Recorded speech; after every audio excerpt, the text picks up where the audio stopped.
Oh, Huntsman, how's it going, buddy? Not bad, but I've decided I'm done with all of this armor. Could you give me a hand? Oh, what, you just need me to, undo the back, or? No, just pull really, really hard. Excuse me? What, did you think I had this helmet on for the last 3.5 years by choice? Yeah, I mean, sort of. No, you idiot. I'm magnetic.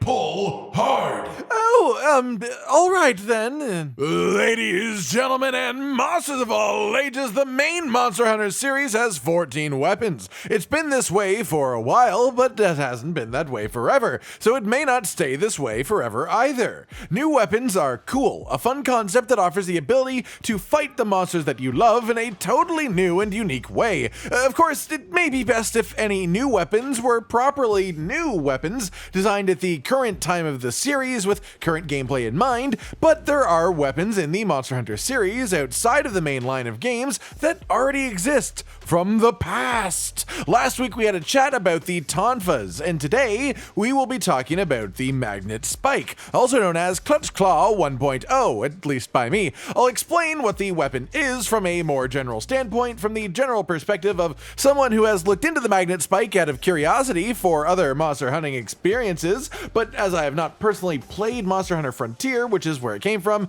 take it with a bit of a grain of salt and feel free to chime in if you have played the weapon yourself, either to correct me or just to add on any fun, unique things that you could only really know after dozens of hours hunting with it in your hands. After that, I'll give my thoughts on whether or not the weapon should be added to a new Monster Hunter game in the future, and try to open up some discourse with you all for your thoughts on the same topic. I want to talk to you guys and understand whether or not you think that the Magnet Spike should come back. So, what is this weapon? What is the Magnet Spike? Well, it's a couple of hunks of metal that work together through, you guessed it, the powers of Aaron Paul. Magnets! Oh!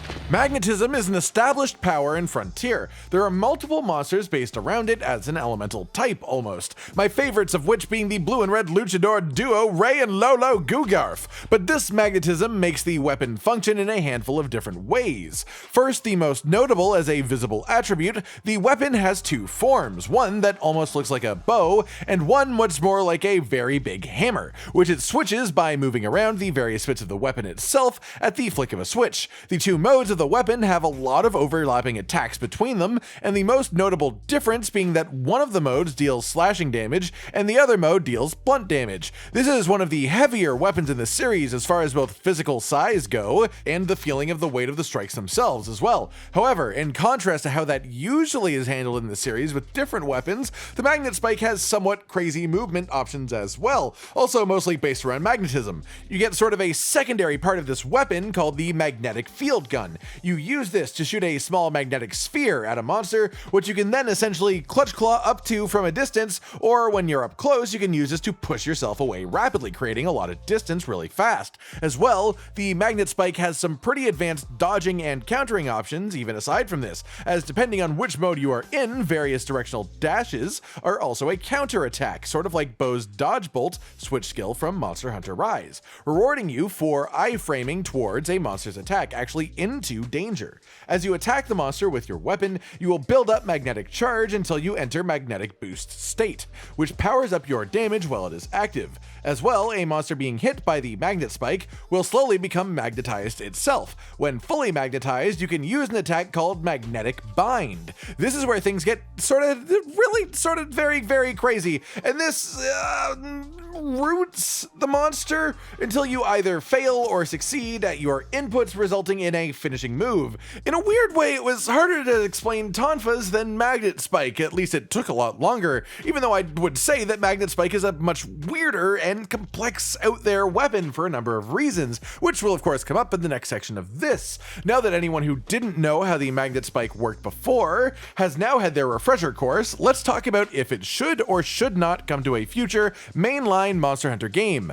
A year ago, I would have given this a pretty sturdy no. The main reason? Magnetism was a Frontier thing. It was started in the lore as a Frontier thing with the monsters that are in Frontier. All the magnetism monsters are Frontier monsters, and this weapon is heavily based around all of that. It would be sort of weird to bring that weapon out of all of the possibilities when the mainline games just don't have that kind of groundwork done. We don't have that magnetism background. That said, Rise, cover your ears for the next 10 seconds if you for some reason still don't know about the final boss of Rise. Rise is Thunder Serpent Narwa, and the Allmother version that follows are literally in-game described as having magnetic powers. So, now that we have that kind of creature in the game series, maybe?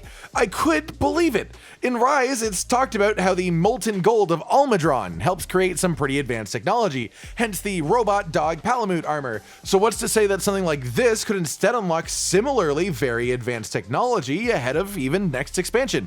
I'm just saying, before on purely lore principles, I would have considered it very unlikely for this weapon to bridge the gap from Frontier to the mainline series, but now it is much more plausible. As for the combat then, I'm not massively into this one. Maybe it's the way that Monster Hunter games have developed since this weapon was created, but put simply, it just has too many advantages. I don't know in what way, shape, or form, but it would just need to be changed in such a significant way that I feel like it wouldn't quite match the identity that the weapon has already. You can do similar damage in either sharp or blunt mode for the weapon. You can take advantage of the best part of any given monster that you are against as a result of that. You can cause stuns, you can cut tails, no problem in the slightest. It has heavy, strong combos, but really strong evasive options, as well as the guard function and counter options. It's a defensive powerhouse, but it's also an offensive powerhouse. You can use the magnetic field gun mechanic to either close the gap on a monster from super far away, or create a massive amount of distance between yourself and the monster as well. This weapon is just too versatile.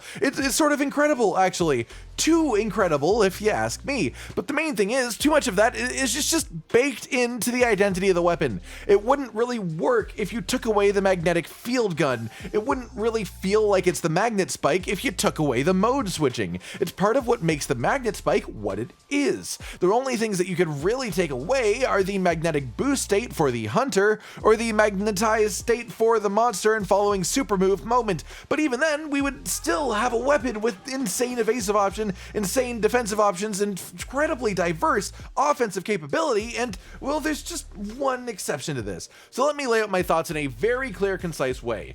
I don't think Magnet Spike will be in a future main series Monster Hunter game.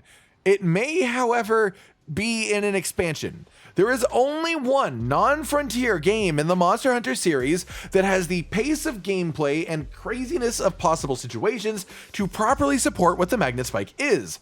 And it's the current one, Monster Hunter Rise. Assuming wirebugs won't carry on into future entries in the series, which I consider to be a reasonable belief, Hunter movement will once again become much more grounded. With that grounded movement, Magnet Spike becomes far too uniquely strong to me. Too much movement in a world that has Greatsword without Power Sheath, but it sort of feels right in a game that does give Greatsword the Power Sheath, if that makes sense. Also, the stuff that I mentioned about the final boss earlier makes me say that I don't think this weapon will return to the main series, but if it does, it would logically be in the expansion to Monster Hunter Rise, only for the expansion, probably not even returning in the game after Rise. And even that I see as like a 1 in a million chance of happening. I guess I just want to have some hope for the Magnet Spike, because I'm always in favor of more weapons, more playstyles, just more ways to enjoy your time in Monster Hunter, more ways to experience the creatures that we already love and the environments we already enjoy hunting in.